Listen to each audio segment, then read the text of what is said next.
Jare lurik larang udan. J gede banget Pak Nika ugi Pak Sus sing duwe surat Bluluk Lamongan nggih. Salam buat Mas Basuki yang ada di Suret Maksiat. Pak Guru Kesno ini kemudian bagi ya gue kata lupen Pak Teguh Talok sing duwe wedhus aku kok cepet sitok go Pak Teguh ya tenang sitok sing gudiket Pak Mugi Bangle sing duwe tembakau desa Teguh Sino Jakarta kanggo Titi Laras pun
jare lore tondo motong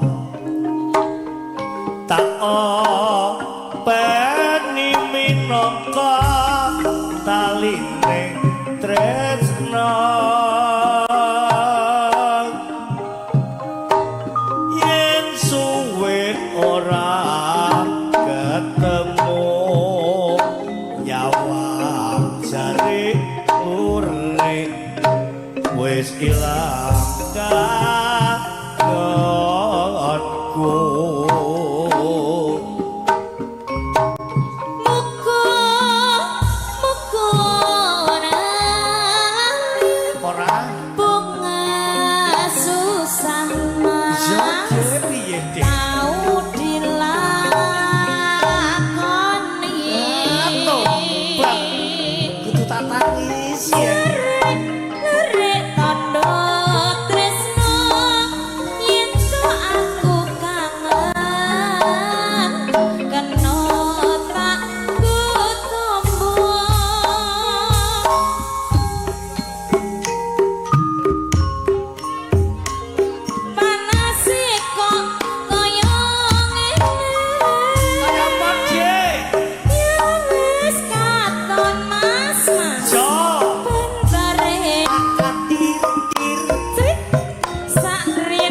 golek yuk-yupan Mas Min